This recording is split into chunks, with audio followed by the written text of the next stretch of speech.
orang tuanya. Jadi kalau misalnya ditanya gitu ya, kamu apa namanya lebih pengen jalan atau lebih pengen menghabiskan hari dengan siapa? Dengan bunda, dengan ayah, atau dengan siapa kita sebut tokoh gitu ya? Pasti mereka itu yang terbayang pertama kali di benaknya adalah orang tua. Ternyata fakta ini berubah ketika bertambah usia gitu. Nah, cek cek, apakah suaranya terdengar? Terdengar. Terdengar ya? Oh, oke. Ya, Terdengar. soalnya ini kayak Terdengar. kayak mati gitu di layarnya di Zoom aneh. Oke, sebentar ya. Nah, tadi kan itu ya fun fact-nya gitu kan. Tetapi fakta ini bisa berubah ketika mereka bertambah usia. Kenapa gitu ya? Ada beberapa perusak sosok anak perusak sosok orang tua dalam benak anak gitu. Jadi yang asalnya sosok orang tua itu sebagai pahlawan mereka, yang membela mereka ketika mereka kesusahan, yang menolong mereka, yang mereka kangenin, yang mereka sayangin gitu ya, yang mereka nggak mau jauh-jauh dari dia gitu. Tapi bisa berubah gitu sosoknya ini karena hal-hal tersebut. Nih, apa aja? Yang pertama, kekerasan. Kekerasan nanti kita akan bahas per ininya ya, per poinnya gitu. Kita sebutkan dulu, ini ada kekerasan. Ini kekerasan baik dari orang tua ke anak maupun antar orang tua, misalnya ke suami ke istri atau sebaliknya istri ke ayah gitu ya, atau istri ke suami gitu. Nah, kekerasan yang dilihat atau yang disaksikan oleh anak itu bisa merubah sosok orang tua yang asalnya pahlawan menjadi sosok yang dibenci atau sosok yang menakutkan gitu. Kemudian yang kedua adalah pengabaian. Kita terlalu sibuk dengan agenda kita gitu ya, tidak membersamai anak kita dalam momen-momen pentingnya misalnya, atau ketika kita hadir bersama di satu ruangan yang sama, kita terlalu sibuk dengan gadget mungkin ya kalau sekarang gitu, bisa gadget atau mungkin laptop atau mungkin TV gitu. Nah ini pengabaian-pengabaian yang berulang dan terus-menerus bisa merusak sosok orang tua yang asalnya menjadi pahlawan atau hero atau orang yang mereka sayangi menjadi sosok yang berbeda atau bahkan mereka benci. Kemudian yang ketiga ada sibling rivalry atau rivalitas ya, pertengkaran antar saudara. Kenapa ini bisa mengacu atau bisa mempengaruhi hubungan orang tua dan anak karena biasanya sibling rivalry ini jika tidak diatasi dengan baik gitu dan ini pasti adanya di kontrolnya ada di orang tua gitu ya. Ini bisa menggambarkan keluarga itu sebagai kelompok yang tidak menyenangkan bagi anak-anak sehingga ini juga pasti mempengaruhi bagaimana anak-anak melihat orang tua mereka. Kemudian yang terakhir ada ghazul fikri atau perang pemikiran. Nanti kita akan bahas pemikiran-pemikiran zaman sekarang apa saja yang membuat seharusnya orang tua itu menjadi sosok yang pahlawan gitu ya di hati mereka, di hati anak-anak, tetapi karena ghazul fikri ini atau perang pemikiran gitu, logika mereka itu sehingga sebagai yang menyakiti atau yang memberi dampak buruk pada mereka. Next, kita bahas di poin pertama tentang kekerasan ya. Nah, kekerasan itu terbagi jadi dua ya kalau dari bentuknya. Ada kekerasan fisik maupun kekerasan verbal.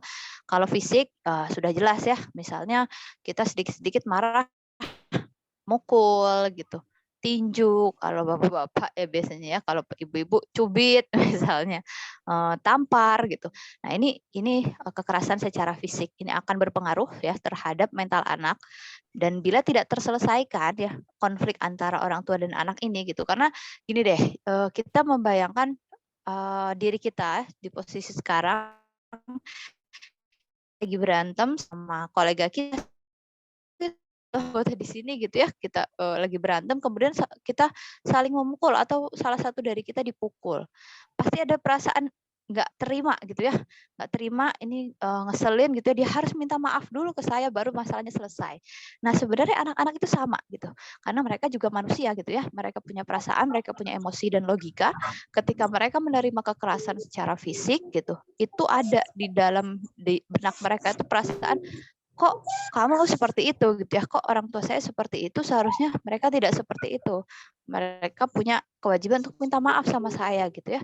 Ketika ini tidak selesai, orang tua tidak meminta maaf atau misalnya, kekerasan ini tidak terhindarkan atau terus-menerus berlangsung, ini akan merusak mental anak.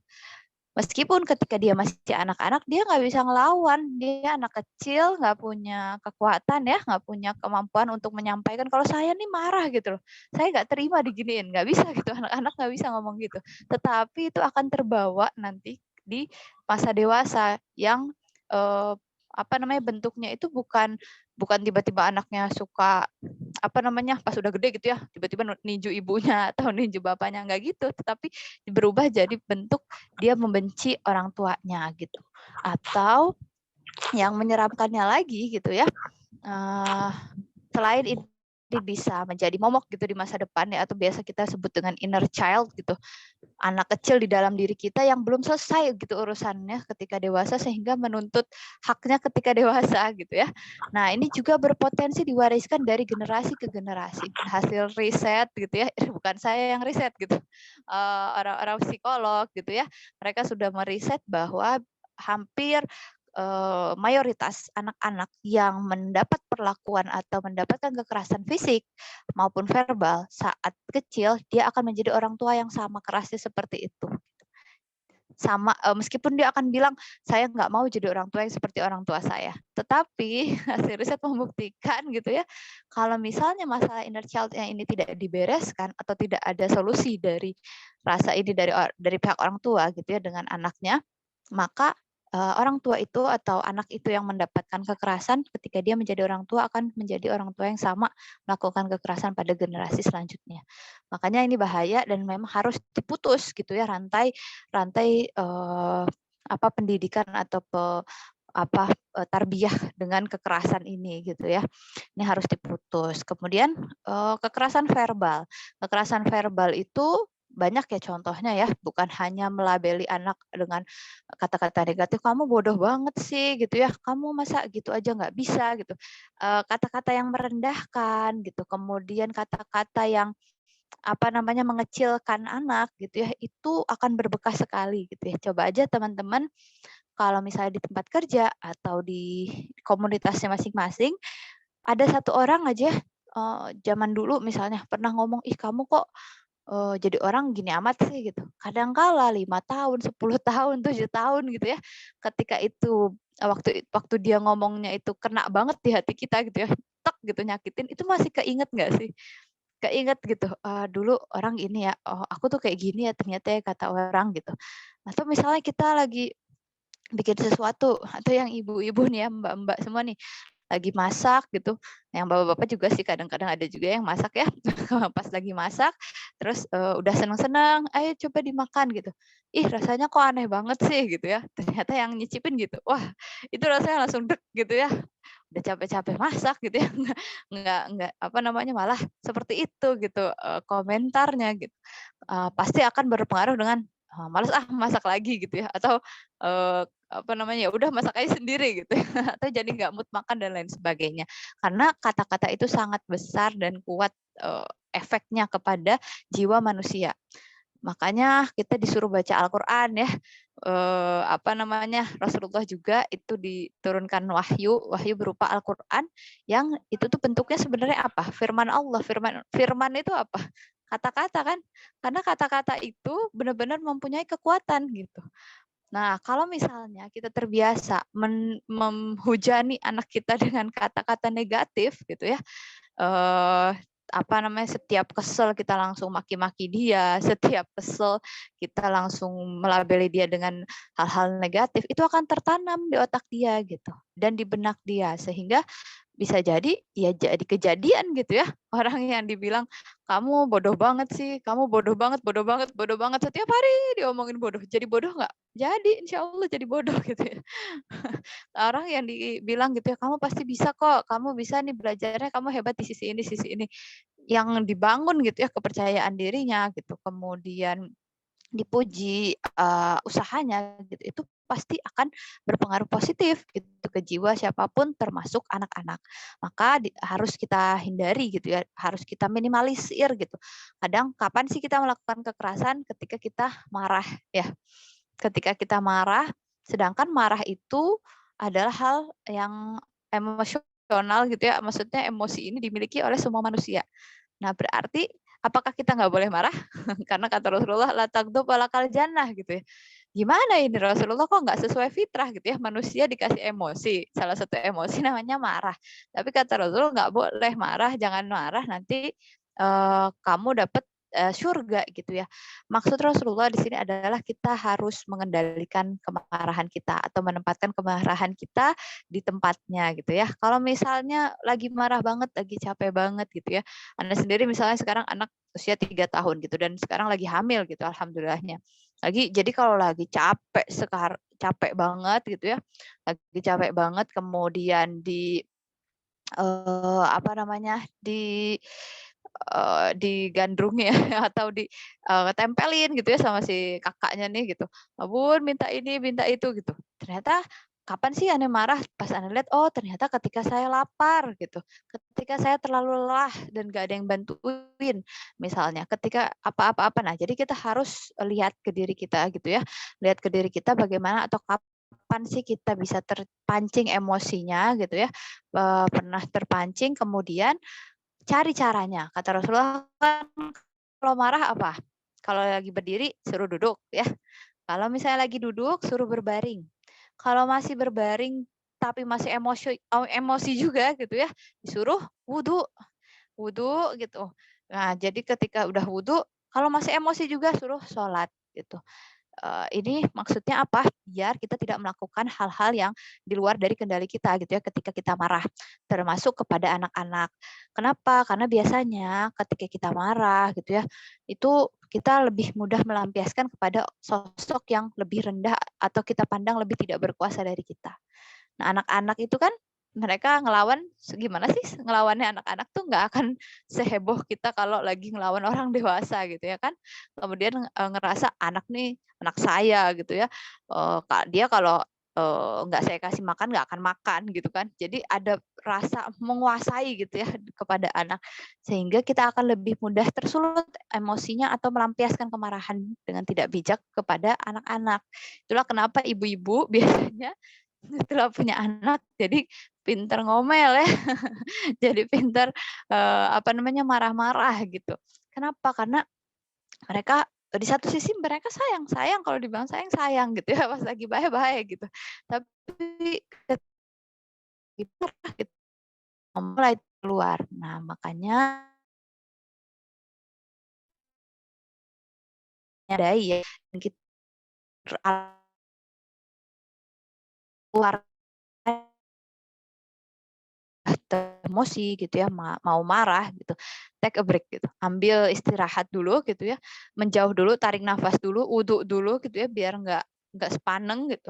Kemudian, coba sebelum ngoceh atau sebelum ngomong tuh berpikir dulu gitu, "Oke, tadi anak saya begini, kenapa kenapa saya marah? Karena anak saya begini," gitu ya. "Kenapa begini? Oh ternyata anak saya memang belum mengerti," gitu ya. Kemudian kita ajak berpikir gitu ya, diri kita gitu. Kenapa saya marah? Oke, alasannya ini. Terus apa solusinya? Nah, gimana cara kita menyampaikan marah yang tepat gitu ya. Boleh marah, boleh gitu. Rasulullah juga beberapa kali marah gitu ya. Marah tetapi dalam hal-hal yang memang perlu perlu dimarahin gitu ya.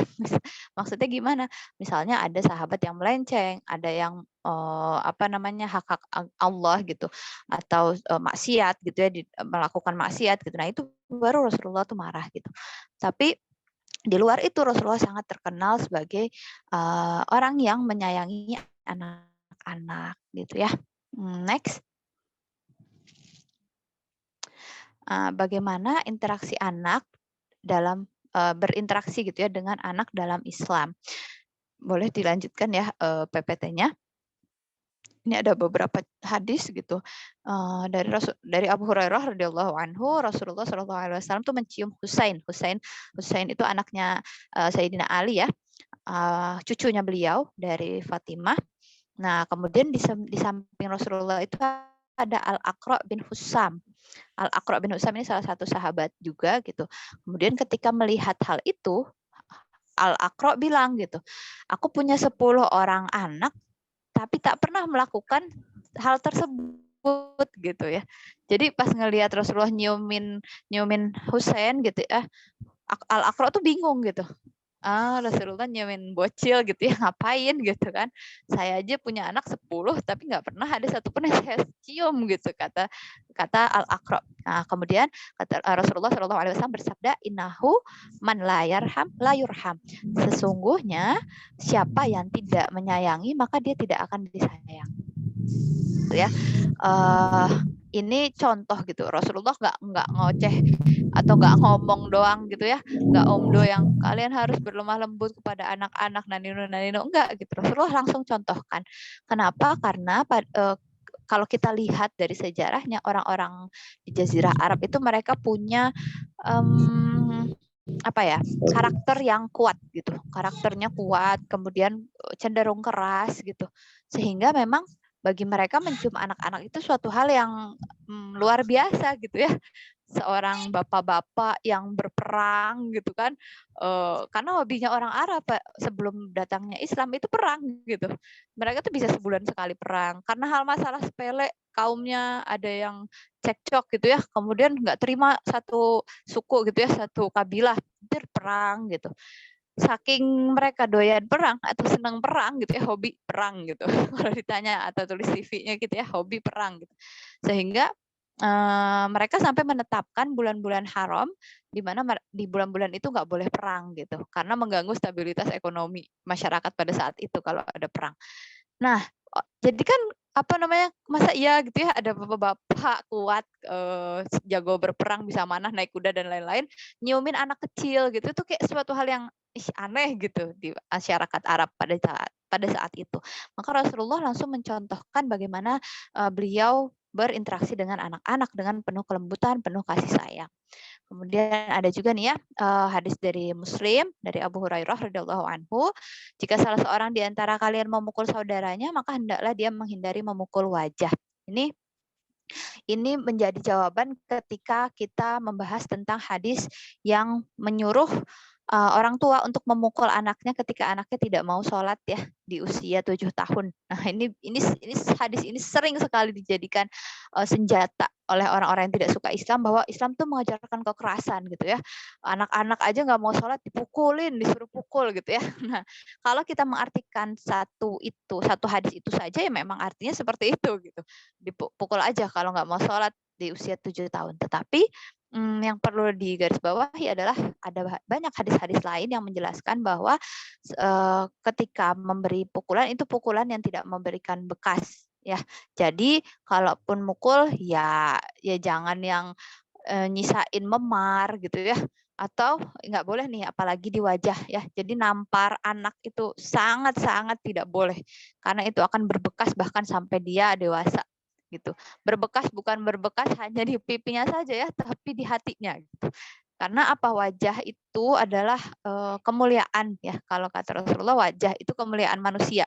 Sehingga ketika wajah kita ditampar, dihinakan gitu, itu biasanya akan sangat berpengaruh ke mental maupun ke jiwa kita. Jadi kita nggak boleh sama sekali memukul wajah, memukul yang meninggalkan bekas gitu ya, dan pukulan-pukulan yang bisa mencederai, itu nggak boleh ya di dalam Islam. Jadi yang dipukul tuh apanya? Biasanya kakinya, itu juga dengan pukulan yang pelan gitu ya. Plak gitu kan, udah yang merah terus udah hilang gitu, nggak langsung jadi biru gitu. Misalnya ada yang kesel sama anaknya dicubit sampai hijau gitu ya, sampai memar biru gitu. Nah itu nggak boleh. Itu dalam Islam itu dilarang. Yang sampai meninggalkan bekas ya, itu nggak boleh. Jadi ada tuntunannya juga gitu ya, ketika kita mau memberikan peringatan atau berbuat tegas kepada anak, ada batasannya juga di dalam Islam. Kemudian nih ada hadis lagi dari Ahmad gitu ya, jika yang diriwayatkan oleh Imam Ahmad, jika Allah menginginkan kebaikan bagi sebuah anggota keluarga, maka dia akan masukkan kelembutan kepada mereka. Ya, kalau zaman Anda dulu kecil gitu, kalau misalnya ada keluarga yang manggilnya tuh ayah bunda, itu tuh kayaknya ibu-ibu yang lembut, yang jarang marah sama anaknya gitu ya, ayah-ayah yang perhatian, yang ngajak itu gitu ya, ngajak main sama anaknya gitu. Dulu stigmanya seperti itu, kalau manggilnya ayah bunda tuh kayaknya berarti ya yang orang tua yang bijak gitu ya. Nah, ini menandakan apa? Bahwa memang kita dari kecil pun gitu lebih suka kepada orang-orang yang berlemah lembut, ya enggak? Kita nggak suka dikasarin, kita nggak suka dimarah-marahin gitu ya, kita nggak suka menerima kekerasan, baik kekerasan secara fisik gitu ya, dipukuli, dicubitin, ditinjuin gitu ya, diikat gitu, atau apalagi lah banyaklah kekerasan fisik ya, maupun kekerasan verbal, kekerasan kata-kata gitu. Ada seorang apa namanya imam ya, imam Masjidil Haram yang istilahnya disumpahin gitu ya sama ibunya. Jadi ceritanya lagi ada jamuan makan. Orang Arab itu kalau ngasih jamuan makan tuh biasanya mereka ngampar aja di depan, ngampar di lantai gitu ya. Kemudian makanannya kan pakai eh, kayak sejenis piring ceper gitu ya. Piring ceper yang besar tuh makanannya ditata di situ. Nah, terus si anak ini yang namanya bocil gitu ya, iseng gitu. Mungkin kesel ya ibunya kok masak-masak terus gitu ya dari pagi. Dia bawa pasir, taburin di makanannya, padahal tamunya udah mau datang gitu. Wah, ibunya marah dong, marah ya, marah pasti. Apa yang dilakukan ibunya dibilangin, "Udah sana kamu pergi sana ke apa namanya Masjidil Haram, ke Mekah gitu ya. Sana jadi imam kamu di sana sekalian biar nggak pulang-pulang," gitu. Ternyata besarnya benar menjadi imam Masjidil Haram gitu. Ini kalau Anda tidak salah, ini adalah kisahnya Imam Sudais ya. Tapi nanti Anda coba cari lagi gitu, apa namanya, Anda agak lupa imamnya siapa gitu ya, Imam Masjidil Haram yang mana gitu. Tapi kalau tidak salah ini Imam Syekh Sudais ya, yang murotalnya kita baca dan kita dengerin gitu. Ini kekuatan kata-kata gitu ya. Apa namanya, kalau misalnya kita mau percaya dengan apa atau mau gitu ya anak-anak kita menjadi anak-anak yang berprestasi, anak-anak yang soleh, maka bahkan ketika marah pun usahakan yang keluar itu yang baik-baik gitu ya, doa-doa yang baik gitu. Jangan sampai kita menghardik, jangan sampai kita mengeluarkan apa ya, kutukan-kutukan gitu ya atau label-label yang buruk sehingga menjadi doa gitu. Apalagi dari mulut seorang ibu dan ayah. Next. Nah, yang kedua adalah pengabaian ya. Tadi yang bisa mengubah sosok orang tua yang asalnya menjadi seorang pahlawan gitu ya bagi si anak gitu, ini menjadi sosok yang ingin dihindari atau nggak mau gitu ya anak itu lama-lama sama kita gitu. Nah, ini salah satunya adalah pengabaian ya, yaitu ketidakpedulian terhadap anak yang dirasakan akan menimbulkan jarak antar anak dan orang tua. Jadi contohnya tadi, misalnya kita dalam satu ruangan, kemudian kita mungkin bapak-bapak gitu ya baru pulang dari kantor jam berapa sih? Jam 5-an gitu ya, atau jam 6 gitu. Ketika nyampe gitu, terus si anak kan biasanya deketin gitu ya, pengen cerita lah, pengen apa gitu. "Jangan ganggu bapak, capek." Terus ditinggal gitu kan. Atau misalnya anaknya lagi tertarik banget atau senang banget ngeliatin hasil karyanya gitu ya di sekolah, meskipun nggak bagus-bagus amat gitu kan, kemudian "Pa, lihat ini pak," gitu, Bu, lihat ini Bu gitu. Terus dilihat cuman, "Oh iya bagus," sambil matanya nggak ngeliat, nggak ngeliat ke hasil karya anaknya gitu ya, lihat ke HP aja gitu ya, lagi sibuk sama grup WA, grup arisan dan yang lain-lain sebagainya. Itu sadar tidak sadar, keterabaian yang dirasakan oleh anak ini akan menimbulkan jarak antara dia dan orang tuanya. Akhirnya apa? Ketika anak merasa berjarak, ketika anak merasa, eee, aku tidak ini nih aku tidak diperhatikan gitu ya, oh aku tidak diberikan, perhatian yang cukup nih sama orang tuaku gitu. Sehingga akhirnya, mereka sulit menerima nasihat atau instruksi karena tidak merasa tidak ada keterikatan. Coba teman-teman yang di sini kan kita nggak saling kenal ya secara langsung gitu. Misalnya tiba-tiba nih WA atau kita ketemu nih sama misalnya Mbak Tara. Terus tiba-tiba nih bilang, "Mbak Tara, kamu tuh harusnya begini begini begini begini." Kira-kira nasihat yang disampaikan meski benar keserap nggak di kita gitu ya. Ini orang nggak deket-deket amat gitu ya. Kemudian apa namanya baru ketemu berapa kali misalnya terus langsung ngocehin tentang nasihat harusnya kamu seperti ini, harusnya seperti itu gitu. Pasti nggak masuk gitu ya di hati kita kayak, "Lo siapa?" gitu, "Ngapain?" gitu ya, so deket banget gitu. Sama, anak-anak juga ketika mereka merasa sosok orang tuanya adalah orang yang jauh ya, jauh secara emosional, tidak ada keterikatan, antara jiwa dia dan orang tuanya, maka dia akan sulit untuk menerima nasihat apalagi instruksi ya. "Kak, kamu ayo belajar," gitu ya, "Kak, ayo ini," gitu. Ya lu siapa?" gitu ya, kemarin aja gue deket gitu ya, bayangkan kemarin saya, nun ini diabaikan gitu. Mereka nggak akan ngomong yang, nggak mau, kamu siapa?" Nggak akan kayak gitu. Tapi itu akan muncul, secara tidak sadar dari dalam jiwanya. Makanya, hati-hatilah gitu ya, tentang pengabaian ini. Apalagi di zaman sekarang kita sering terdistraksi dengan media sosial, dengan alat komunikasi gitu ya. Kadang, bahkan banyak gitu ya kasus-kasus di mana misalnya di tempat-tempat umum gitu, anaknya hilang ya, lepas gitu, gara-gara apa, ibunya, ayahnya sibuk main HP gitu kan, sibuk, dengan, urusannya sendiri, anaknya lepas kemana nggak tahu gitu kan.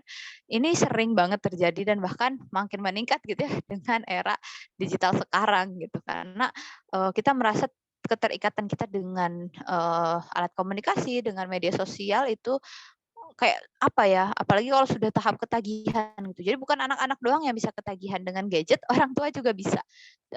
Ciri-cirinya apa? Kita merasa was-was ketika HP ketinggalan ya, atau was-was ketika ngelihat, ada notif banyak dari WA gitu, ding twing twing twing twing. Terus kita nggak sempet buat buka tuh, rasanya tuh gelisah gitu ya. Nggak lihat Instagram, nggak lihat Twitter, nggak lihat FB, 5 jam gitu, itu kerasa kayak, aduh kurang update banget nih gitu ya. Nah itu adalah tanda-tanda dari keterikatan atau ketagihan ya dengan medsos maupun, apa namanya, alat komunikasi. Dan ini bisa mempengaruhi hubungan kita dengan anak kita. Maka hati-hati ya, tetap, kalau kita aja ngobrol sama bos kita misalnya, CEO di tempat kita kerja misalnya, itu pasti kita akan memberikan perhatian kan, nggak mungkin kan kita ngobrol, bosnya bilang A, B, C, D, kita sambil, "Oh iya iya," sambil lihat HP gitu ya, nggak mungkin kan kayak gitu kan. Pasti ke orang yang kita hormati, itu kita bakal ngelihat, dipandang matanya, mulutnya diliatin, dicatetin gitu ya, bahkan apa omongannya. Nah, kita harus memposisikan anak kita seperti itu juga. Kita harus berikan penghormatan yang wajar gitu ya kepada anak-anak kita kasih mereka kepedulian yang cukup gitu sehingga, tidak menciptakan jarak dengan anak gitu ya. Nah, Rasulullah Shallallahu Alaihi Wasallam saja bahkan menyempatkan berbincang, bermain, bersenda gurau dengan anak-anaknya dan juga anak para sahabat di tengah kesibukan beliau berdakwah dan kesibukan lainnya. Beliau itu kan kalau dibilang nabi iya, kepala negara iya ya, suami iya, ayah iya gitu, pencari nafkah iya gitu. Kurang sibuk apa Rasulullah gitu ya.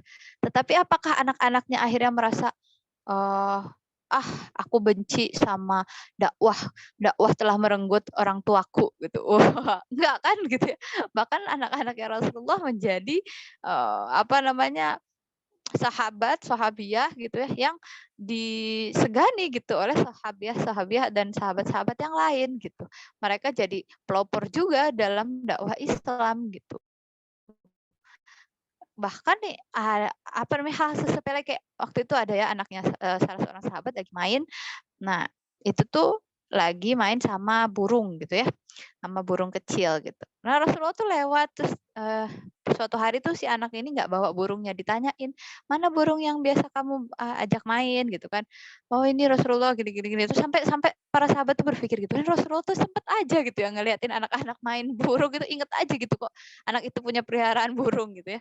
Ini kan berarti Rasulullah tuh memberi perhatian secara tulus gitu kepada anak-anak gitu. Ada yang lagi cerita, anak-anak itu didengerin sama Rasulullah, ditatap matanya.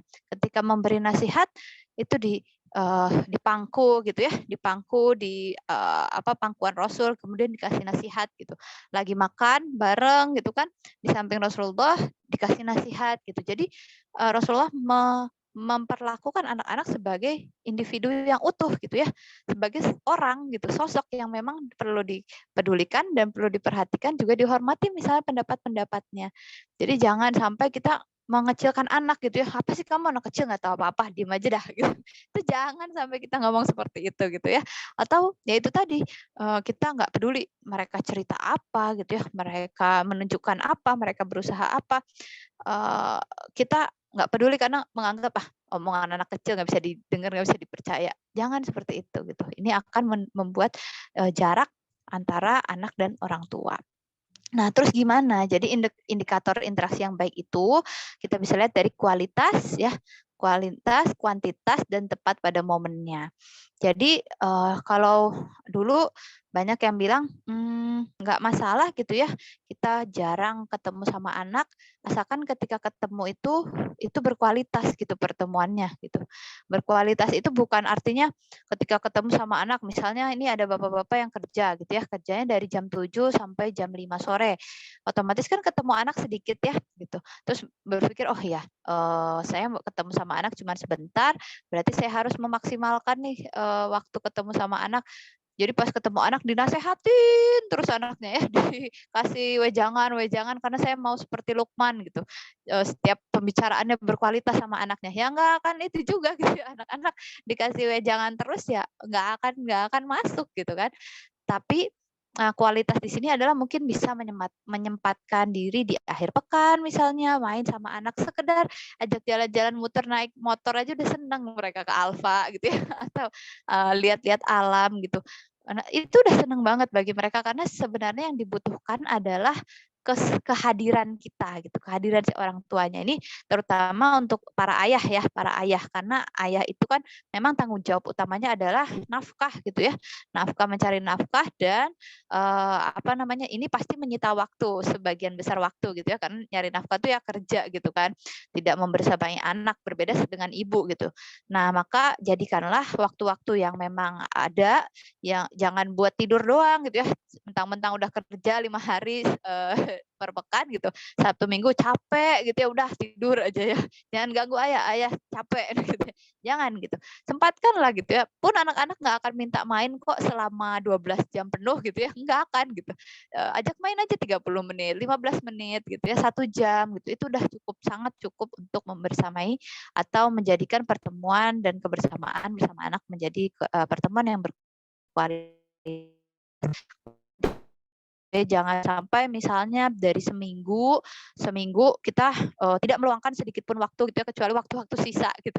Pas ketemu berangkat mau kerja gitu ya, pas pulang gitu ya, pas mau tidur doang gitu. Tapi lebih bagus lagi kalau misalnya memang punya agenda rutin gitu ya dengan anak-anak, apa namanya, si ayah dengan anaknya, atau ibu dengan anaknya gitu ya. Begitu juga, orang tua gitu ya dengan pasangannya. Kemudian tepat pada momennya. Misalnya memang anak-anak ini lagi, apa namanya, hal-hal penting yang mereka lalui gitu ya. Contohnya misalnya pengambilan rapot atau apalah mereka, ada pertunjukan di sekolahnya gitu atau di komunitasnya gitu, atau kemarin lomba 17-an gitu kan. Kita cobalah hadir gitu ya di samping anak sehingga, ada momen-momen yang mereka bisa kenang gitu bersama kita gitu ya. Jadi jangan sampai pas anak gede tuh, "Kamu apa kenangan masa kecil yang paling berkesan?" "Apa ya?" Nggak pernah gitu ya, apa namanya, ternyata jarang gitu kan diajak, sama orang tua. Aneh sendiri yang paling berkesan gitu ya, dari masa kecil Aneh alhamdulillah, papa itu selalu dulu waktu di Bandung, Aneh pernah di Bandung tinggalnya ya waktu kecil, itu setiap akhir bulan akan, hafalan kami akan tasbih gitu ya, hafalan kami akan tasbih, kalau misalnya lulus atau lancar pasti akan, ya Banget gitu teh gitu. Kadang-kadang teh itu jalan ke naik mobil ke kebun teh, buka bekal yang dibuat mama, duduk di emperan kebun teh terus pulang gitu. Udah nggak ke tempat wisata apa-apa gitu. Tapi itu berkesan banget gitu perjalanan itu gitu ya, momen-momen itu. Padahal kalau dilihat-lihat lu ngapain gitu ya, duduk di pinggir kebun teh gitu kan. Lari-lari di tengah kebun teh orang terus udah gitu doang pulang gitu kan.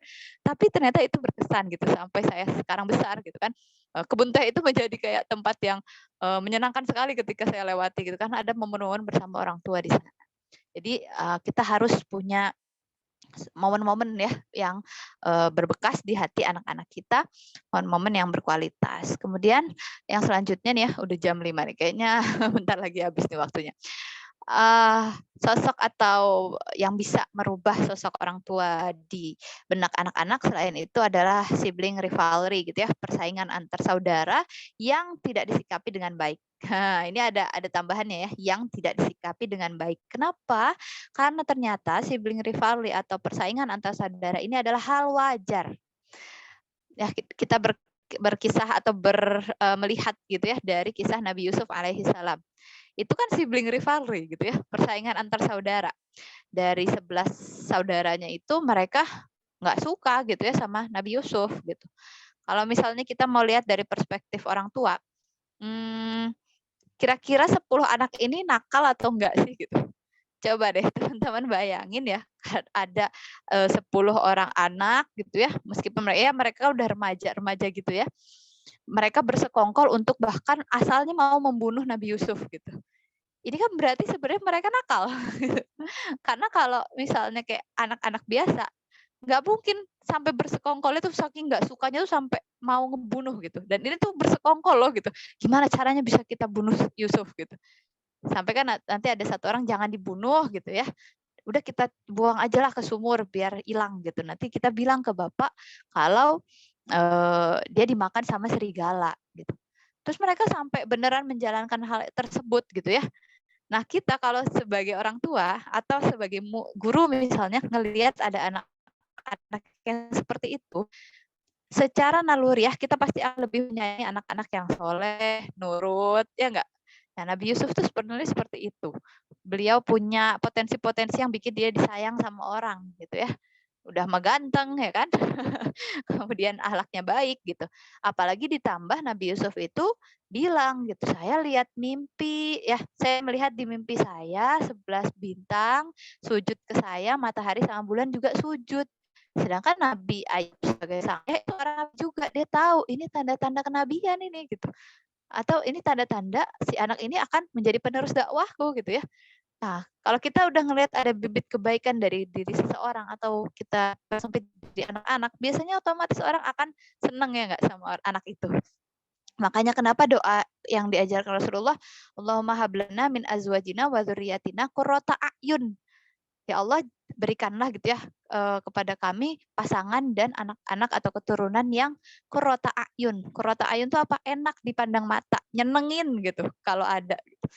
Karena apa itu udah menjadi fitrah seorang manusia suka sama hal-hal yang punya potensi kebaikan. Nah, sibling rivalry ini bukan berarti Nabi Ayub itu seorang nabi kok nggak bisa ngurus anaknya gitu ya, nggak gitu. Karena cobaan setiap nabi beda-beda. Nah, untuk Nabi Ayub sendiri beliau diuji dari soal anaknya gitu. Sama sih juga ujiannya gitu, nggak semua masuk Islam. Ada anaknya yang masuk Islam masuk ke agama Allah gitu ya, ke agama. Tapi kan yang terkenal anaknya yang ditenggelam ya kalau kalau ada yang bilang namanya Kan'an. Meskipun beberapa riwayat juga menyebutkan namanya bukan itu. Itu ditenggelamkan sampai Nabi Nuh bilang, "Ya Allah, dia itu masih keluargaku loh," gitu. Katanya engkau akan kok diselamatkan, malah tenggelamkan gitu. Sama Allah dibilang, eee yang kamu maksud ya dia tuh bukan keluarga kamu gitu ya, maksudnya meskipun hubungan darah, tapi dia itu bukan keluarga kamu kan tidak agama Islam gitu ya, atau agama tauhid, tidak menyembah Allah secara benar gitu. Nah ini tuh benar apa namanya, berarti kan di situ ketika nggak nurut gitu. Ini adalah hal yang wajar dan bisa disiasati sebenarnya. Nah, kalau kita lihat nih ya, bisa bisa muncul gitu ya sibling sibling rivalry ini atau persaingan antar saudara ini dari pilih kasih, perlakuan berbeda karena tidak adil. Tadi ya, mungkin memang kita diberikan potensi atau fitrah untuk menyukai hal-hal yang baik, tetapi tidak untuk ditunjukkan ke anak-anak. Misalnya anak yang pertama itu lebih baik, lebih bager gitu ya, lebih soleh daripada anak-anak yang lainnya gitu ya. Nggak boleh tuh kita tuh menunjukkan kalau kita tuh sayangnya sama si anak satu itu aja gitu. Sehingga dibedain nanti apa namanya kalau makan lauknya dienakin ya anak yang dia sayang gitu ya. Kalau beli baju nanti dimahalin baju yang yang anak yang paling dia sayang. Nah itu tuh nggak boleh. Itu nggak boleh. Tetapi kalau urusan hati itu kan, memang nggak bisa tuh. Sama seperti misalnya istri pertama, istri kedua, istri ketiga, istri keempat adil sama Allah. Adil di sini adalah pada hal-hal yang memang bisa dilihat secara kasat mata. Hal apa gitu ya, nafkah dan lain sebagainya. Maka anak juga seperti itu. Jangan kita beda-bedain apapun kita berikan kepada mereka gitu ya. Tapi kalau urusan hati memang tidak masuk ke dalam perkara keadilan ini gitu ya. Karena ya sangat manusiawi kalau kita lebih menyukai yang baik daripada yang kurang baik gitu ya. Kemudian juga diskriminasi gender. Nah, ini apa nih? Misalnya ada orang tua yang lebih suka dengan anak perempuan, akhirnya anak perempuannya di nomor satukan gitu ya. Nggak apa namanya anak perempuannya dikasih les paling baik, dikasih fasilitas paling bagus gitu. Sedangkan anak laki-lakinya tuh dibiarkanlah terserahlah kamu mau jadi apa gitu. Nah, itu nggak boleh gitu. Atau kebalikannya laki-laki dianggap sebagai wah ini penerus tahta keturunan saya gitu ya. Nah, ini harus gembleng dikasih sekolah paling bagus gitu kan. Kemudian dibedakan fasilitasnya ini tidak boleh gitu ya. Karena orang Arab Jazirah Arab dulu juga kan mereka membunuh anak-anak perempuan ya dan hal itu dikecam, tidak dibolehkan gitu ya di dalam Islam gitu karena mereka mengira anak perempuan tuh ngerepotin doang gitu karena zaman dulu itu anak atau perempuan itu kalau dia tidak kaya, kalau dia tidak punya kedudukan yang tinggi di kaumnya, dia sama seperti materi gitu ya, seperti harta. Bahkan kalau misalnya dia ada seorang ibu gitu ya, ada seorang istri, suaminya meninggal, anaknya itu bisa mewarisi ibunya gitu. Jadi kepemilikan ibunya tuh atas apa jadi jatuh ke anaknya gitu. Jadi kayak barang. Nah, ini nggak boleh dan dihapuskan oleh Islam gitu ya bahwa perempuan dan laki-laki harus sama-sama mendapatkan keadilan gitu ya. Sama berlaku juga pada pengasuhan anak gitu. Nggak boleh ya sama-sama punya anak perempuan mau anak laki-laki dua-duanya sama-sama punya kelebihan gitu dan punya apa namanya potensi untuk melejit di masing-masingnya. Kemudian bagaimana manage-nya gitu ya, yaitu tadi bersikap adil pada hal-hal yang tampak ya. Jadi kita usahakan yang kita berikan kepada anak-anak kita itu sama dalam hal kebaikannya. Tapi bukan berarti anak perempuan sama anak laki-laki kebutuhannya kan pasti berbeda ya. Terus karena ini oh ya harus adil jadi disamain gitu. Enggak, disesuaikan ya. Adil itu berarti tepat sasaran gitu. Kalau misalnya kalau setara atau sama itu tidak mesti adil gitu ya. Misalnya anak 5 tahun dan 10 tahun sama-sama dikasih 10.000 gitu seharinya. Itu tidak adil gitu. Karena kebutuhan anak 5 tahun dengan anak 10 tahun berbeda gitu. Jadi adil itu ya berarti sesuai pada porsinya. Kalau dia masih 5 tahun dia perempuan ya dikasihnya apa. Kalau dia 10 tahun laki-laki dikasihnya apa. Sesuai dengan porsinya dan kebutuhannya. Itu dari sisi orang tua ya yang bisa kita usahakan. Nah, yang terakhir yang bisa merusak sosok pahlawan di benak anak-anak dari orang tua gitu ya, sosok orang tua di benak anak-anak adalah ghazwul fikri atau perang pemikiran yang sekarang sangat sangat sangat sangat menggempur kita gitu ya. Tidak hanya anak-anak loh yang tergerus dengan ghazwul fikri gitu ya. Bahkan mungkin di sini teman-teman ada yang belum nikah gitu ya atau mungkin sudah menikah tetapi belum punya anak gitu. Kemarin sempat sempat ramai juga gitu ya ada istilah child free gitu ya, tidak mau punya anak. Kemudian banyak lah ya, ini kita bahas sedikit satu persatu. Ada sekularisme, ini pemisahan antara kehidupan dunia gitu ya, hal-hal yang berkaitan dengan dunia dengan hal-hal yang bersangkutan dengan agama. Padahal Islam sendiri itu sifatnya universal gitu ya, sifatnya menyeluruh bahwa semua aspek kehidupan manusia itu diatur oleh Islam. Dari mulai ibadah, harta, kemudian muamalah atau apa namanya keseharian manusia itu diatur semua di dalam Islam. Jadi sekularisme ini sudah makin merajalela ya. Ada pemisahan gitu antara ya udah kalau ibadah ya ibadah, kalau Islam itu ya udah ngomonginnya tuh di masjid aja gitu ya, di kantor, di bisnis itu nggak usah bawa-bawa Islam. Itu ada dan sudah banyak tersebar. Ini kenapa masuk menjadi salah satu yang apa namanya merusak sosok anak, merusak sosok orang tua di benak anak gitu. Karena dengan begini akhirnya akan ada anak-anak yang berpikir orang tuaku tidak berhak atas agamaku gitu ya. Agama adalah sesuatu keyakinan yang dianut oleh diri sendiri. Orang tua itu nggak punya hak untuk memaksa anaknya beribadah gitu. Nanti akan muncul itu gerakan-gerakan anak-anak nggak boleh dipaksa ngaji sejak dini gitu ya, nggak boleh dipaksa sholat gitu, nggak boleh diikut sertakan di kegiatan beragama. Nah ini adalah imbas dari sekularisme. Kemudian materialisme gitu, segala sesuatu dihitung berdasarkan materi ya. Bermanfaat enggak gitu ya, bermanfaat itu dihitungnya lewat uang gitu ya, lewat materi gitu. Apakah kita membiayai orang tua itu menjadi sesuatu yang bermanfaat gitu ya? Kalau menurut pandangan materialisme enggak gitu, karena menghasilkan sandwich generation ya. Nah ini katanya sandwich generation itu adalah orang-orang yang hidup dengan membiayai orang tuanya, membiayai dirinya dan keluarganya, dan membiayai anak di bawahnya gitu. Ini disebut sandwich generation. Dalam Islam nggak ada gitu ya. Ini disebutnya bakti gitu. Tapi kalau dari pandangan materialisme ini sangat-sangat tidak menguntungkan. Orang tua di apa namanya dipaksa atau diharuskan gitu ya punya dana pensiun sehingga tidak menyusahkan anak gitu kan. Kemudian harus menyiapkan dana pendidikan sampai anak minimal kuliah sehingga nanti anak-anak bisa punya pendidikan yang mencukupi gitu. Sehingga apa akhirnya nanti akan melahirkan generasi-generasi atau orang-orang yang takut dengan kekurangan harta. Mau punya anak, nanti mikirnya nanti nggak ini apa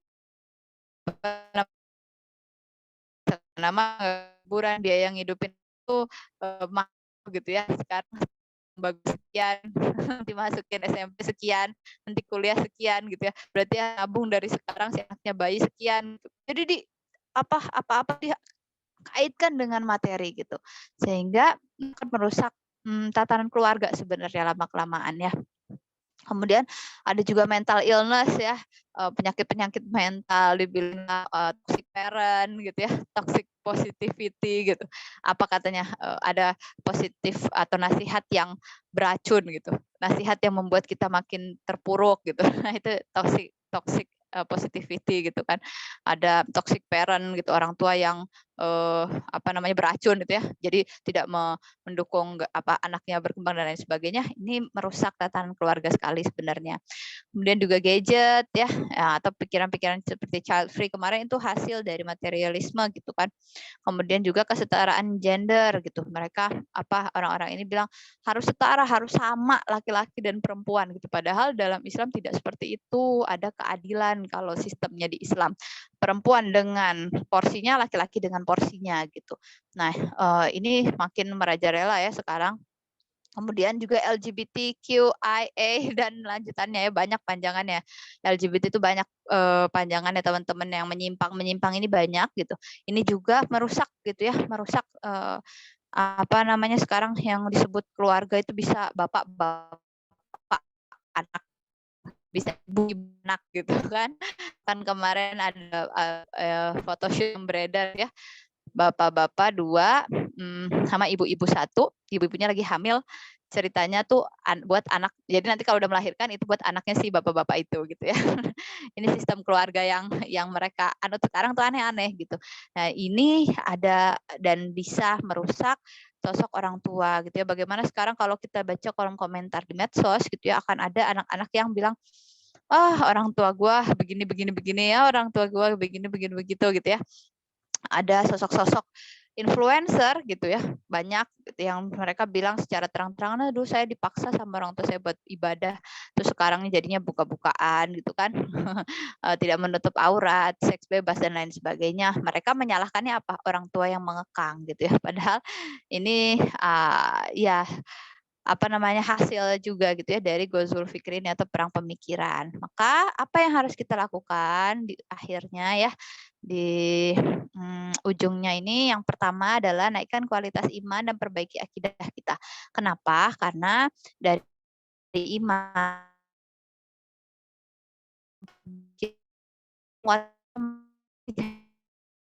realitas di masa sekarang gitu ya.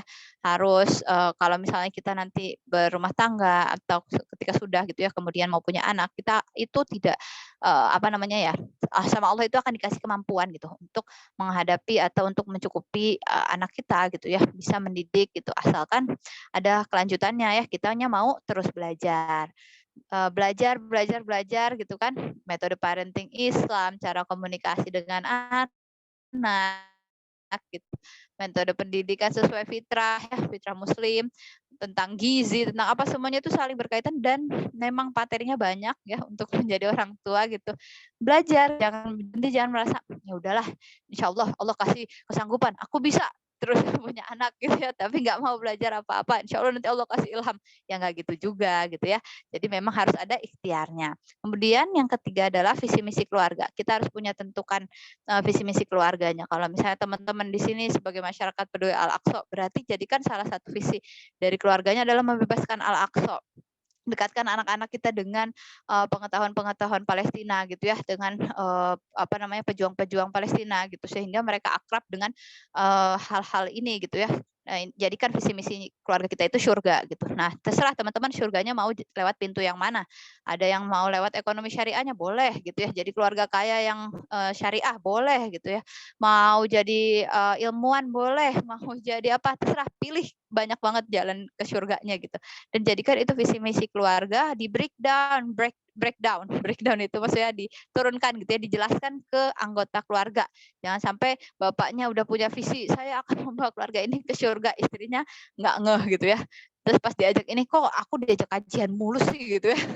Atau apa namanya, bapak ibunya sudah semangat, kita akan loh ini menuju ke surga visi-visinya, tapi tidak dikasih tahu ke anaknya kalau ini loh tujuan ibu dan bapak apa namanya, ngajarin kamu Al-Quran tuh biar ini gitu ya. Akhirnya anak ngerasa, ini aku ngapain sih dicekokin agama mulu gitu ya, mabuk gitu. Nah ini jangan sampai seperti itu. Jadi kita harus punya visi misi, terus diflurkan, diturunkan ke seluruh anggota keluarga dan bersama-sama mencapai visi misi tersebut. Kemudian yang terakhir adalah ikhtiar sekuatnya doa seterusnya ya. Doa, doa, doa itu jangan putus gitu. Bahkan doa sebelum misalnya belum ada yang masih belum menikah, doa dari sekarang. Jangan malu gitu ya doa Robbana hablana min azwajina wa dzurriyyatina qurrata a'yun. Kayaknya ini banget sih, ngebet banget ya pengen punya pasangan, pengen punya anak yang baik gitu ya. Jangan sampai kayak gitu karena memang doa itu senjata terkuatnya muslim gitu. Jadi ya ikhtiar kita sebagus-bagusnya kemudian doa kita terus panjatkan dan terus minta ke Allah gitu. Nanti insya Allah Allah akan berikan kita yang terbaik ya. Udah gitu saja mungkin sejatinya mendidik anak adalah proses bertumbuh bersama ya di slide terakhir.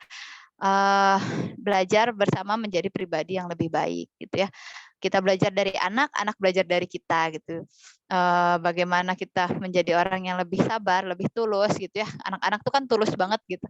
Bukan tulus yang penyanyi ya, tulus bangetnya itu ketika kita udah marah-marahin mereka, mereka tetap nempel ke kita, nyium-nyiumin kita gitu ya, tetap aja sayang sama kita gitu kan, tetap mau ketawa sama kita gitu ya. Meskipun mungkin 10 menit yang lalu kita habis marahin gitu. Nah ini kan ketulusan atau misalnya apa ya, bentuk cinta yang murni gitu tuh dari anak-anak. Nah kita sama-sama belajar gitu dari anak-anak dan anak-anak belajar dari kita. Itu mungkin yang bisa Ana sampaikan, wallahu a'lam bishawab. Wasallallahu ayaj'alana minal murabbiyin as-shalihin. Mudah-mudahan Allah jadikan kita itu bagian dari para pendidik yang solih. Wa yarzuqna dzurriyyatan thayyibatan, dan Allah berikan rezeki kita berupa keturunan yang baik. Terima kasih. Mari kita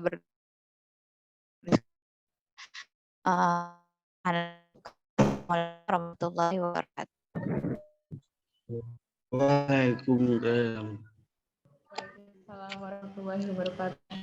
Alhamdulillah ya Teh, daging semua ini kalau misalkan di breakdown lagi, setiap slide-nya itu pasti akan lebih panjang lagi kan. Wah, Masya Allah. Mungkin untuk teman-teman yang dari tadi sudah ingin bertanya langsung, apa sih kekerasan fisik gitu kan? Kenapa sih ada kekerasan verbal itu jadi luka pengasuhan dan lain sebagainya? Nah itu bisa langsung ditanyakan. Insya Allah untuk sesi tanya jawab dipersilakan untuk dua penanya. Silakan Tafadol, Tentara dan yang lainnya Bu Tafadol. Silakan. Assalamualaikum. Waalaikumsalam. Assalamualaikum. Waalaikumsalam warahmatullahi wabarakatuh.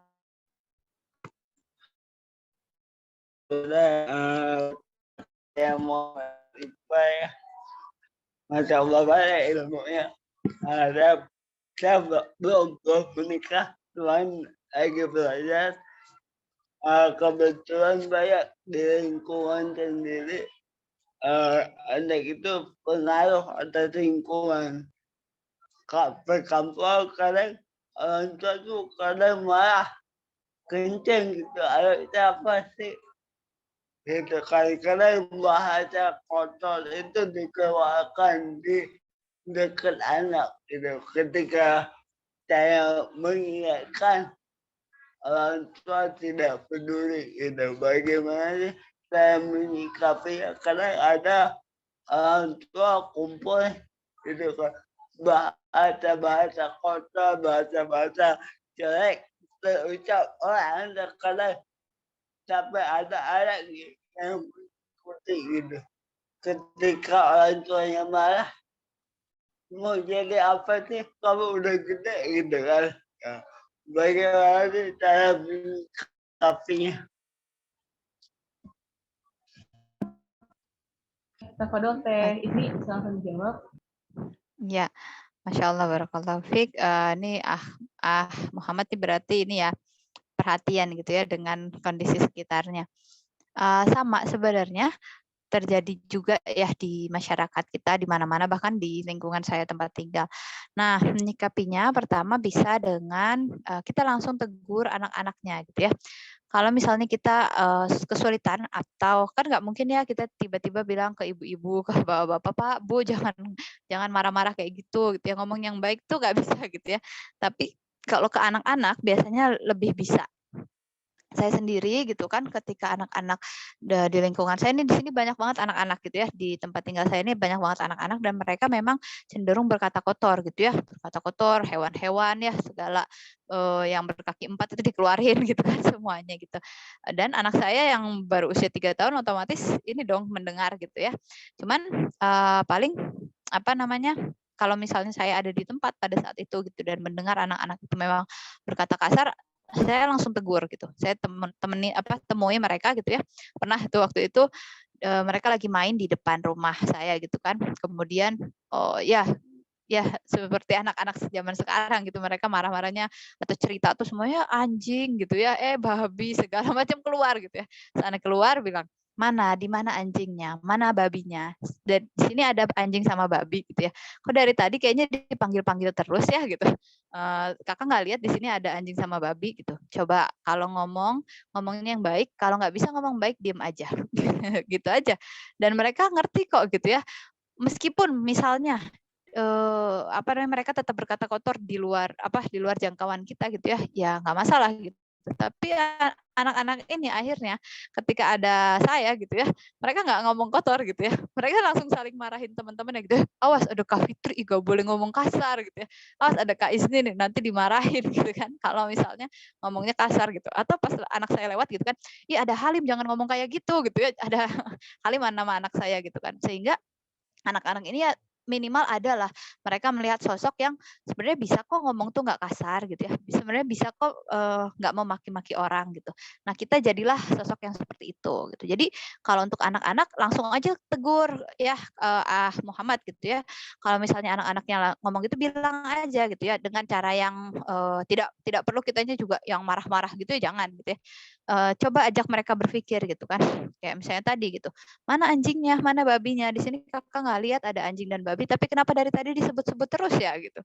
Atau misalnya memang bego itu apa sih? Kamu mau dikatain bego gitu ya? Kok ngomong terus gitu ke temennya gitu. Jadi coba ajak dialog sama mereka. Insya Allah lama-kelamaan mereka akan mengerti kok gitu ya, dan akan setidaknya mereka punya sosok gitu yang, oh iya, Kak ini ngomongnya baik kok gitu ya, dan bisa hidup-hidup saja tanpa memaki-maki orang gitu ya. Nah, kalau untuk yang orang tuanya bisa mungkin kita aktif di RT, di RW, kemudian mengadakan seminar parenting gitu ya, mengadakan seminar komunikasi bagaimana memanage atau mengatur diri ketika marah gitu ya, atau bagaimana membiasakan bicara-bicara yang baik. Ini memang proyek panjang ya, perubahan masyarakat tuh tidak bisa sekali 2 kali bikin kajian terus langsung berubah masyarakatnya jadi soleh-soleha tuh nggak bisa kayak gitu. Jadi memang harus continue terus menerus, sabar, kita terus aja gitu ya omongin yang baik, kasih atau cari jalan-jalan di mana gimana caranya kita bisa merubah masyarakat tanpa dibenci gitu ya. Jadi gitu mungkin caranya. Nanti bisa diskusi lagi dengan orang-orang di sekitar sana, yang pasti ada dong, nggak mungkin kan Muhammad sendirian yang kayak gitu ya, berpikir bahwa ini salah gitu kan. Pasti ada sebenarnya orang-orang yang berpikir seperti itu. Nah, coba dikumpulkan kemudian bikinlah gerakan gitu ya, atau pencerdasan gimana. Kalau saya sendiri di sini di rumah bikin perpustakaan kecil gitu ya. Ini buku asli gitu, bukan background. Ini ruang tamu saya nih jadi perpustakaan gitu kan, terus anak-anak kalau mau main, mau ngaji apa, boleh gitu ke rumah gitu kan. Rumah saya nggak pernah dikunci gitu. Jadi kalau anak-anak mau main, mau apa, mereka tinggal ketuk, mereka tinggal masuk dan bebas gitu kan. Sehingga adalah tempat bagi mereka buat mendapatkan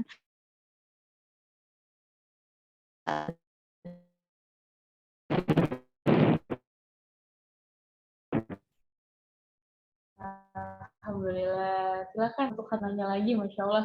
Iya benar teh. Mungkin ada beberapa dari teman-teman yang mengira gitu. Itu background-nya benar nggak? Ya, gitu. Masih dari dan kayaknya bukunya pun nggak hanya buku novel dan sebagainya, ada kitab juga, ada pembukuan dengan tapi kan di dunia seperti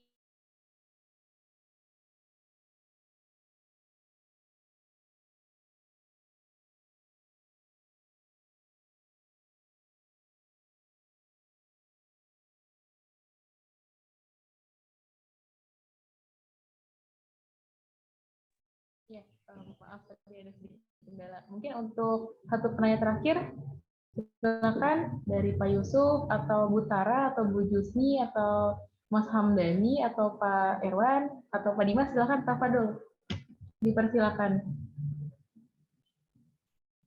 Jangan malu-malu, mumpung ada praktisinya, silakan ditanyakan gitu kan. Atau ada yang mau tanya tapi masih malu-malu, mungkin bisa via chat. Gimana nih? Budaya-budaya zaman sekarang seperti ini ya. Ketika kita menemukan suatu kendala, suka ragu. Silakan, Teh Tara, mangga.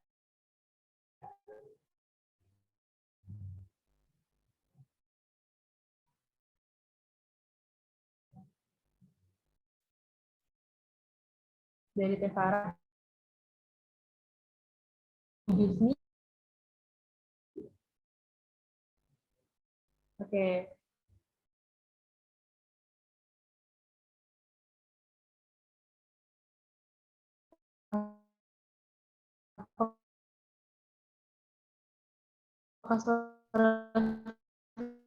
Iya, sinyalnya agak ini terputus-putus, Mbak.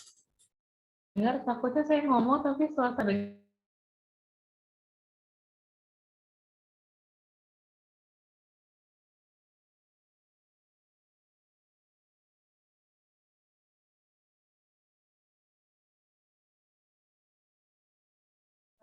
maaf, seperti tadi suara saya tidak terdengar ya. Mungkin untuk satu pertanyaan terakhir dari siapa, silakan. Dari Bu Jusni atau Pak Yusuf, silakan, atau Pak Erwan. Mungkin bisa disampaikan apakah suara saya terdengar?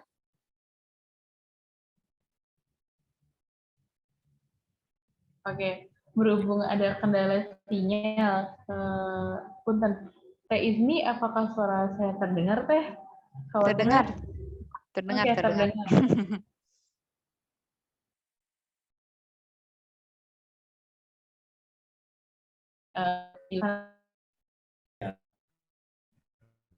Kita Dari masih saya, malu-malu, Teh, Mbak.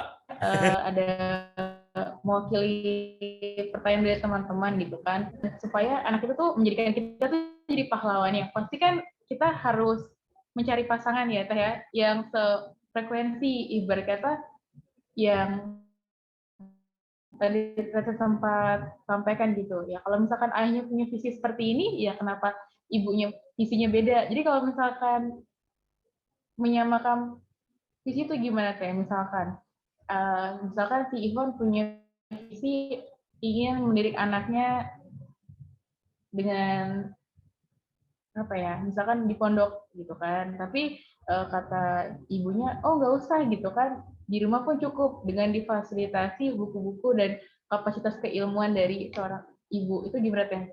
Apakah ya cukup gitu untuk stay di rumah, atau misalkan harus dipondokkan, atau misalkan usia berapa sih untuk memondokkan anak gitu? Oke, sebenarnya pondok itu kan salah satu bentuk pendidikan ya. Jadi kalau disebut visi itu bukan visi. Kalau visi itu yang jauh, goals utama yang mau kita ambil. Nah, misi itu ya baru itu hasil dari visinya. Misalnya kita pengen anak kita jadi ulama, ya otomatis berarti salah satu misinya ya anak harus ditempa secara keilmuan syariah gitu ya. Nah, bisa nggak orang tuanya memfasilitasi itu, bertemu dengan syekh-syekh atau membersamai syekh-syekh gitu ya, ustadz-ustadz gitu. Bisa nggak orang tuanya memfasilitasi itu? Kalau nggak bisa ya berarti butuh lembaga pembantu. Ya, di situ adalah pondok pesantren misalnya. Itu sebenarnya opsional sih, tergantung ya tadi ya visinya yang mau apa gitu, dan ini dibicarakan gitu. Jangan sampai di apa namanya kayak kita aja di sebuah organisasi atau di sebuah kantor gitu kan, untuk mencapai suatu goals itu kita rapat kan, kita raker, kita bahas kemungkinannya, atau kita bahas SWOT-nya gitu ya. Apa namanya, apa potensinya, apa yang bisa merusak dan lain sebagainya. Di keluarga juga butuh seperti itu, rapatlah dengan pasangan gitu ya. Kalau yang sedang berproses ya sampaikan ketika proses ta'aruf, saya pengen generasi yang saya lahirkan atau keluarga yang saya bina itu seperti ini, seperti ini, seperti ini. Sampaikan gitu kan. Kemudian cocok nggak nih? Kalau cocok ya udah lanjutkan gitu kan prosesnya. Kalau nggak cocok ya berarti cari lagi gitu ya yang cocok gitu kan. Nah, kalau sudah menjadi sebuah keluarga harus rapat. Jangan, dan rapat itu yang namanya rapat itu ada notulensi gitu ya, ada kesepakatan gitu, ada waktu yang khusus, jangan sampai apa namanya disebut rapat tuh ya udah cuman sebelum tidur ngobrol ngalor ngidul gitu ya. Nah, itu nggak rapat gitu. Duduk bersama di tempat yang nyaman gitu ya, boleh di kafe di mana gitu ya, di rumah juga sekalipun nggak masalah. Terus dicanangkan gitu ya, target kita nih apa, 5 tahun ke depan ini kita mau goalsnya mau ngambil apa, atau 1 tahun ke depan ini kita akan menghadapi apa, caranya gimana, kira-kira apa solusinya. Jadi ada komunikasi gitu ya di antara pasangan gitu, antar pasangan suami dan istri gitu. Jadi kalau untuk memondokkan itu balik lagi sih ke kebutuhan anak-anak dan potensi tiap anaknya berbeda ya.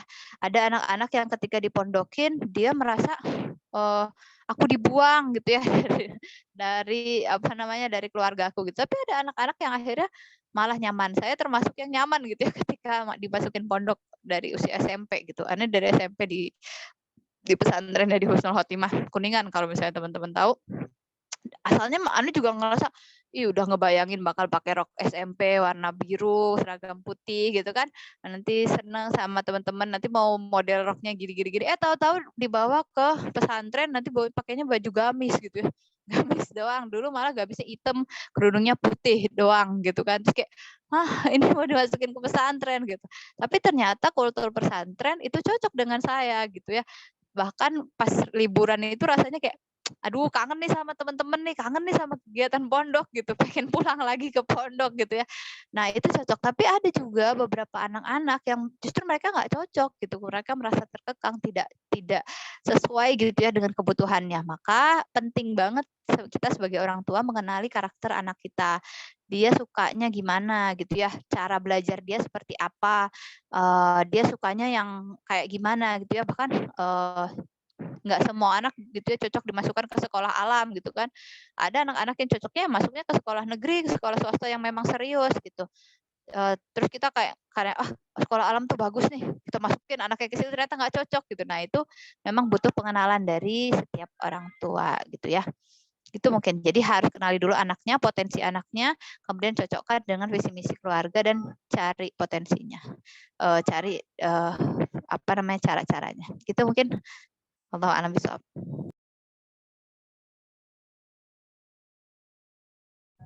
Masya Allah ya Teh ya. Aduh, ternyata kalau misalkan visi itu misalkan mau jadi sekolah, lihat kita mumpuni atau enggak. Misalkan mumpuni, ya mau nggak mau kita harus bukan menggunakan ya, minta bantuan lembaga-lembaga kayak misal pesantren dan misalkan ada yang mau anak jadi atlet ya, mau nggak mau ya di lesin dan lain sebagainya. So, seperti itu, Masya Allah. Mungkin di sesi terakhir nih masih ada yang mau bertanya, silakan.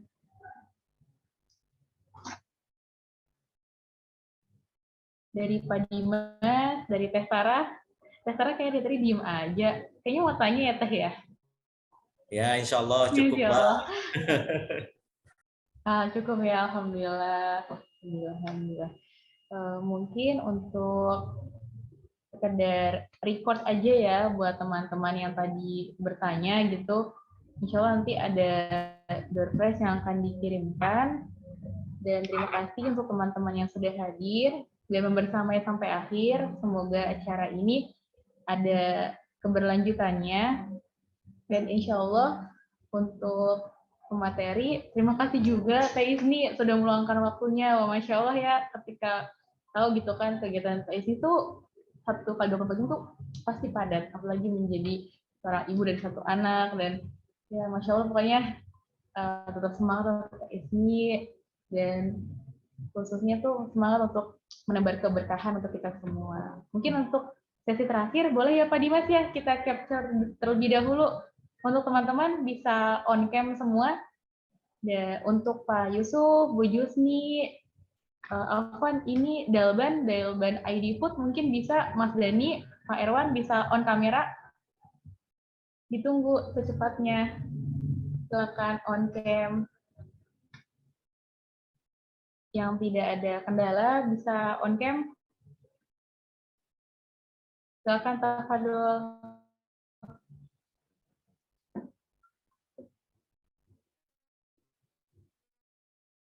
Gimana Pak Dimas? Siap, 1, 2, 3. Masya Allah, Alhamdulillah. Luar biasa. Meaningful seperti ini, tangannya semuanya boleh. Meaningful contribution. Masya Allah, Alhamdulillah. Untuk Teh Isni, terima kasih sekali sudah meluangkan waktunya. Insya Allah kita akan bertemu lagi.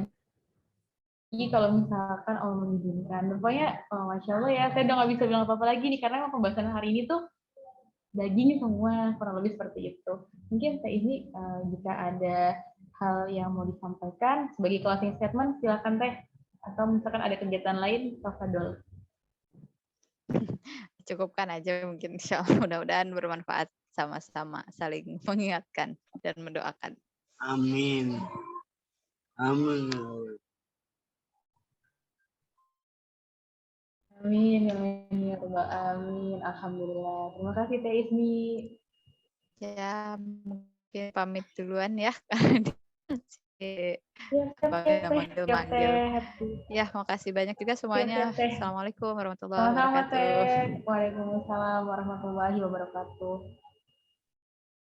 Oke, untuk teman-teman, karena tadi kita mengawali dengan bacaan basmalah, maka kita harus tetap bersyukur ya dengan menutup agenda pada hari ini dengan membaca istighfar 3 kali, membaca hamdalah, dan doa kafaratul majelis. Astagfirullahaladzim, alhamdulillah, Subhanakallahumma wa bihamdika asyhadu an la ilaha illa anta astaghfiruka wa atubu ilaik.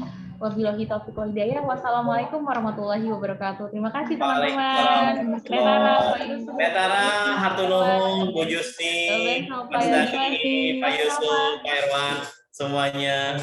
Masya Allah. Mbak Ifah, luar biasa. Terima kasih. Masya Allah. Alhamdulillah.